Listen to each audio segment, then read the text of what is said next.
میں ہوں کار بغور صاحب میرے ساتھ موجود ہے ممتاز ضیاءکار صابر شاکر صاحب. صابر شاکر صاحب سر بہت شکریہ آپ کے وقت کا. آج میں بغیر کسی پریشر کے ساتھ 9 مئی کی مذمت کرتا ہوں. آپ بھی کسی دباؤ کے بغیر 9 مئی کی مذمت کرتے ہیں؟ میں بالکل 9 مئی کی مذمت کرتا ہوں جی.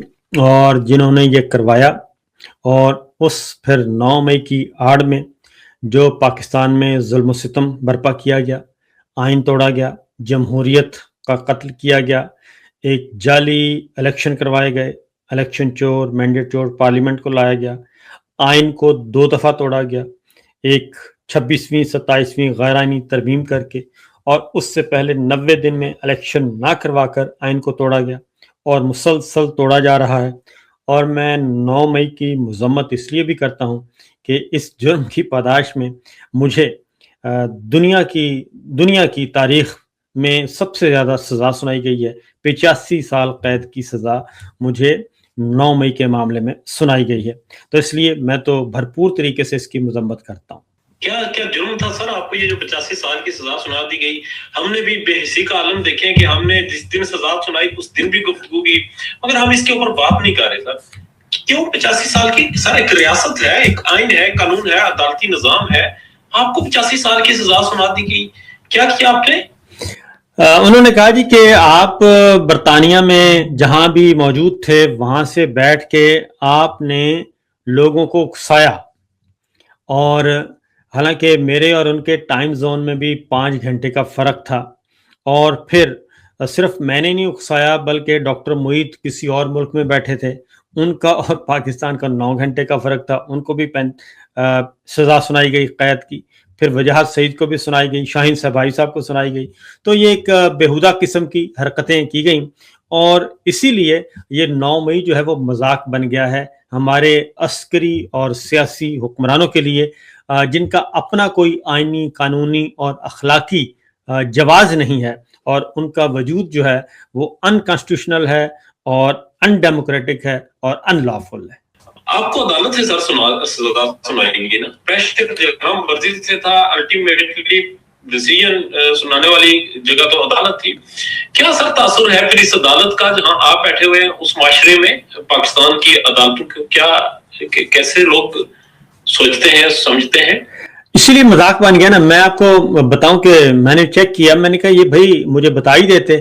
تو کہتے ہیں یعنی کہ ظاہر ہے عدالت میں کوئی ایک فرض تو ہوتا نہیں ہے، جب یہ ساری چیزیں تیار کی جاتی ہیں تو وہاں پہ موجود ایک فرد نے مجھے بتایا کہ جناب کرنل صاحب آ جاتے تھے اور وہ کہتے تھے کہ بہت پریشر ہے، بہت پریشر ہے، اس لیے آپ یہ کام کرنا ہی کرنا ہے، لہٰذا ہمیں معاف کرنا، ہم مجبور تھے، اس لیے ہم یہ سارا کچھ کر رہے ہیں، اور یہ سارا غیر قانونی ہے، غیر آئینی ہے، ہمیں بھی پتہ ہے، اور یہ ایک لمحے میں ساری سزائیں ختم ہو جائیں گی جب یہ سچویشن تبدیل ہوگی.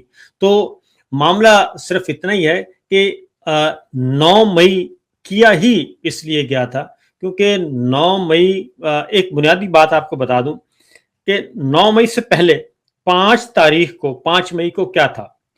5 مئی کو یہ تھا کہ سپریم کورٹ آف پاکستان ایک حکم دے چکی تھی کہ 90 دن کے اندر اندر آپ نے پنجاب میں الیکشن کروانے ہیں، اور وہ تاریخ تھی 14 مئی آخری. سپریم کورٹ کے لارجر بینچ کا فیصلہ تھا، اور اس سپریم کورٹ کے لارجر بینچ کے فیصلے کو کر دیا گیا، اگنور کیا گیا.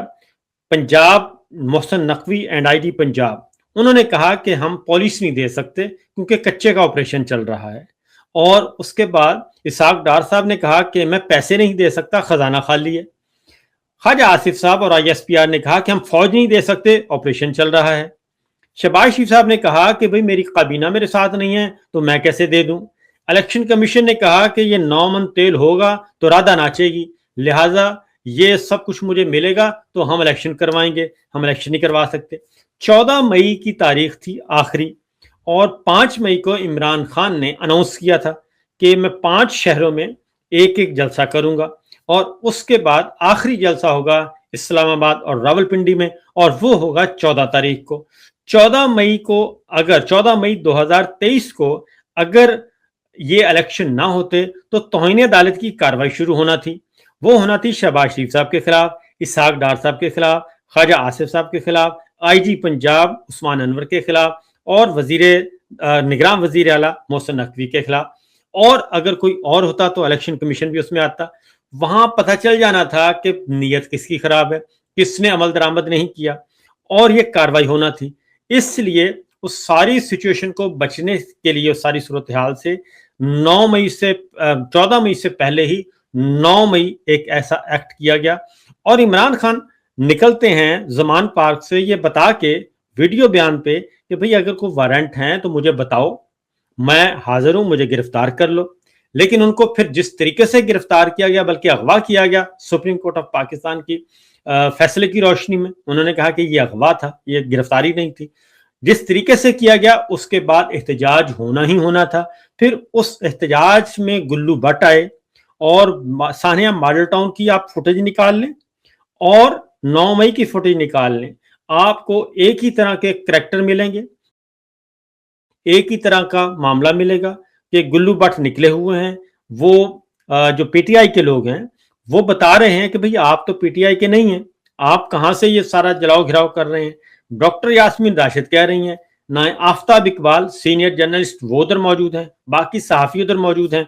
लेकिन ये सारे सीन होते गए और फिर पुलिस गायब और रेंजर्स गायब, मिलिट्री पुलिस गायब, अगले जितनी भी लेयर्स टेयर्स थी सिक्योरिटी के सारे गायब, फिर सीसीटीवी फुटेज गायब, उसके बाद सेफ सिटी प्रोजेक्ट के कैमरों से वीडियोस गायब, ये सारी चीजें गायब हो गई।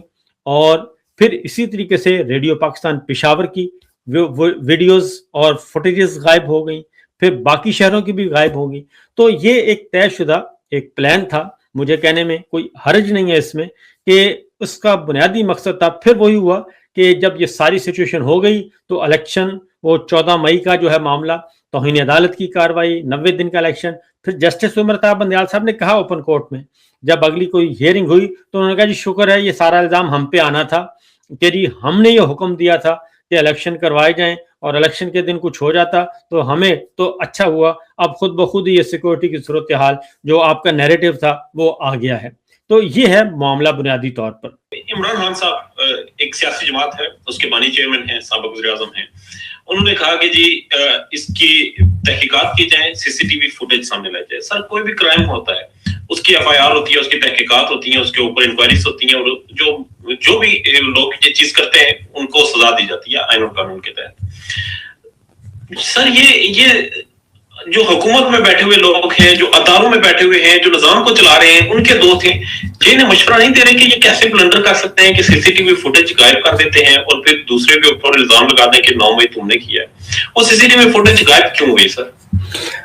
वो गायब इसलिए हुई, जब भी वो हकीकत सामने आएगी। मैं आपको बता देता हूँ, पेशावर में हमारे दोस्त हैं बहुत, और उन्होंने कहा कि रेडियो पाकिस्तान की वीडियोस हमें हमारे भाई लोगों ने ला के दी कि जनाब इसको जरा चलाएं, इसको जरा फैलाएं।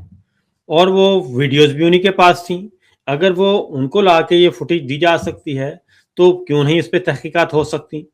असल बुनियादी मसला ये था कि रजीम चेंज ऑपरेशन तो हो गया, पंजाब तख्ते लाहौर वापस लेना था। तख्ते लाहौर वापस ले लेने के लिए पहले हमजा शहबाज को उतारा गया, हमजा शहबाज नाकाम हो गए, चौधरी परवेज इलाही साहब आ गए, उनके खिलाफ तहरीक आदम एतमाद लाई गई। इसी दौरान ज़िमनी इलेक्शन होते हैं, ज़िमनी इलेक्शन फिर पाकिस्तान तहरीक इंसाफ जीत जाती है। इमरान खान 6 सीटों पे अकेले कामयाब हो जाते हैं।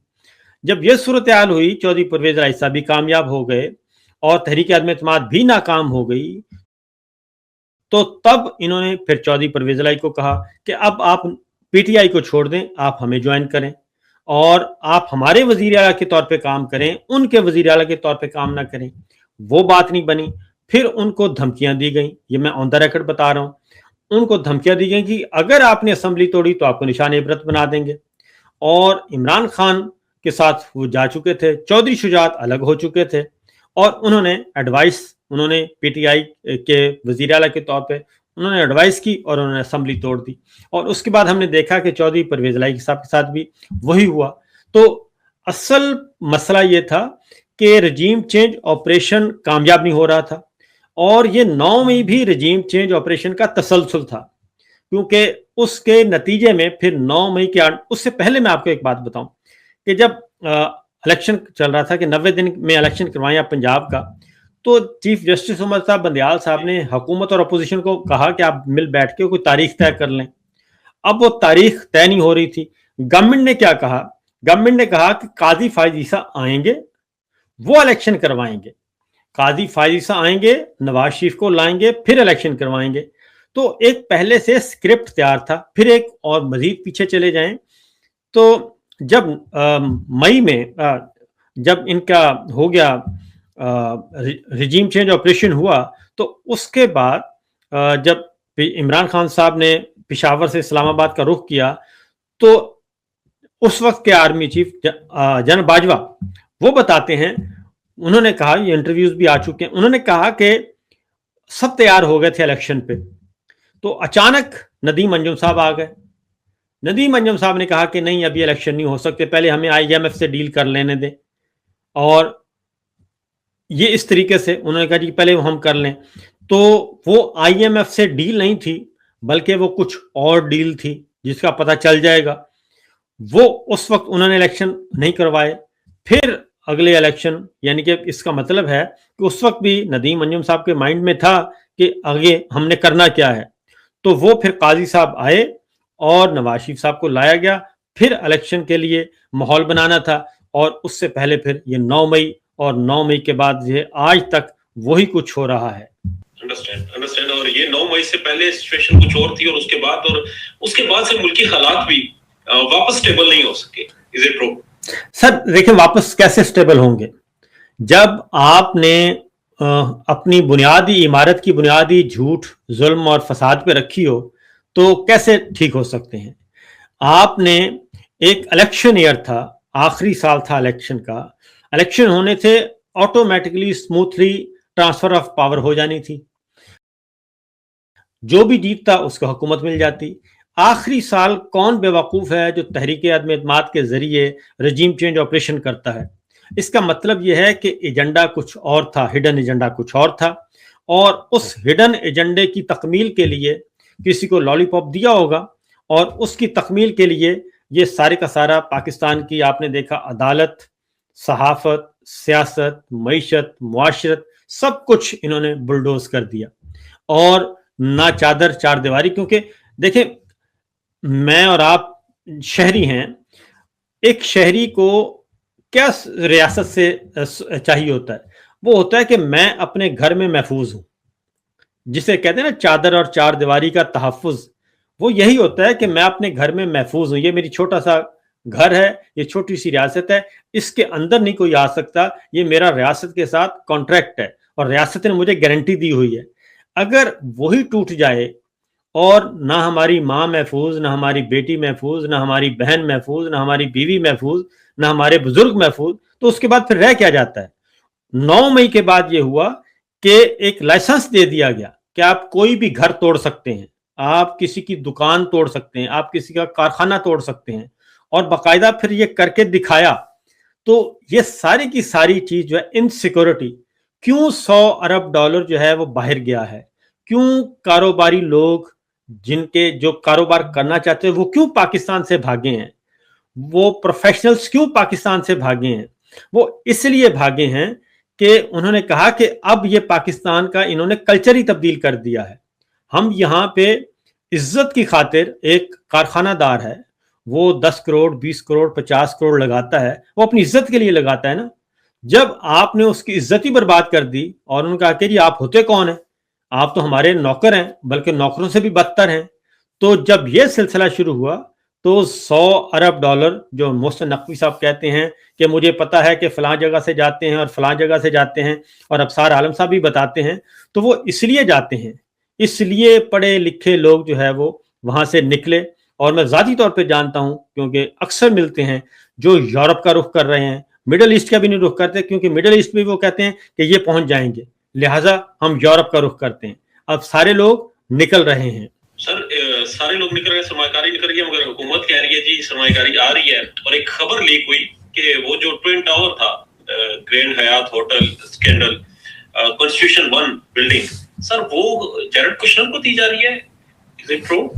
ये हुकूमती तर्जुमानी बता रहे हैं, क्योंकि ये अब हुकूमत, या तो हुकूमत के जो लोग हैं जो हुकूमत से जुड़े हुए हैं वो बता रहे हैं या एस्टेब्लिशमेंट से जुड़े हुए लोग बता रहे हैं। अब कौन किसके खिलाफ प्रोपेगेट कर रहा है, कौन किसके पोल खोल रहा है, ये आपस में ये फैसला कर लें रावलपिंडी वाले और जाती उमरा वाले कि कौन किसके पीछे लगा हुआ है। क्योंकि जब 11 अरब रुपए के जहाज की खरीदारी का मामला आया तो उस वक्त हमने देखा कि 11 अरब रुपए की जहाज की जब खबर आगे बढ़ती है तो फिर उन्होंने कहा जी कि ये एक जहाज थोड़ी है, ये आप इस जहाज की क्यों नहीं खबर दे रहे, ये नहीं ये दूसरा जहाज भी खरीदा गया है। तो इस तरीके से आपस में आ गए। फिर ये वन कॉन्स्टिट्यूशन एवेन्यू पे भी आपने देखा कि ये रावलपिंडी और जाती उमरा की जो प्रॉक्सीज हैं वो आमने सामने आ गई हैं। वो प्रॉक्सीज के जरिए अब एक दूसरे को गंदा कर रहे हैं। उसकी वजह यह है कि आप डिमांड्स नहीं पूरी कर सकते किसी भी सूरत में आले शरीफ की, क्योंकि आले शरीफ आपको नौकर समझते हैं, अपना जाती नौकर, बिल्कुल उसी तरीके से जैसे इत्तेफाक फाउंड्री का होता है। आप आर्मी चीफ हैं, आप चीफ जस्टिस हैं, आप एंकर पर्सन हैं, आप सेक्रेटरी हैं, आप कुछ भी हैं, वो कहते हैं आप हमारे नौकर हैं। तो इनको अगर नौकरी ये कब तक, आखिर कभी ना कभी तो इंसान का ज़मीर और थोड़ी बहुत जागती है, तो इसलिए कभी कभी इनको गुस्सा भी आता होगा, लेकिन हकीकत में उन दोनों एक दूसरे को अब गंदा कर रहे हैं और दोनों एक दूसरे के काने हैं और दोनों एक दूसरे के खिलाफ कुछ भी नहीं कर सकते। एक ऐलान हुआ कि तहरीक चलेगी, लॉन्ग मार्च चलेगा, स्वाबी में जलसा होगा और उसके बाद आगे ऐलान करेंगे। इमरान खान साहब की बहन ने कहा जी इसकी जरूरत नहीं है, अगर आपने आना है तो अडयाला जेल के बाहर आए, केपीके में तो कोई भी कुछ भी कर सकता है, वहां पर तो बड़े से बड़ा इवेंट भी हो सकता है। हालांकि वहां पर जो सोहेल अफरीदी साहब ने लास्ट इवेंट किया वो भी कोई खास बड़ा नहीं था। बहनों के शदीद तरीन तवज़ात हैं पार्टी क़यादत के हवाले से भी, केपीके गवर्नमेंट के हवाले से भी, और ओवरऑल जो क़यादत है, जो कहीं ना कहीं ओहदे उन्होंने रखे हुए हैं उनके हवाले से। ये सर किस पेज पर है पाकिस्तान तहरीक इंसाफ और इमरान खान की रहाई की तहरीक किस वक्त?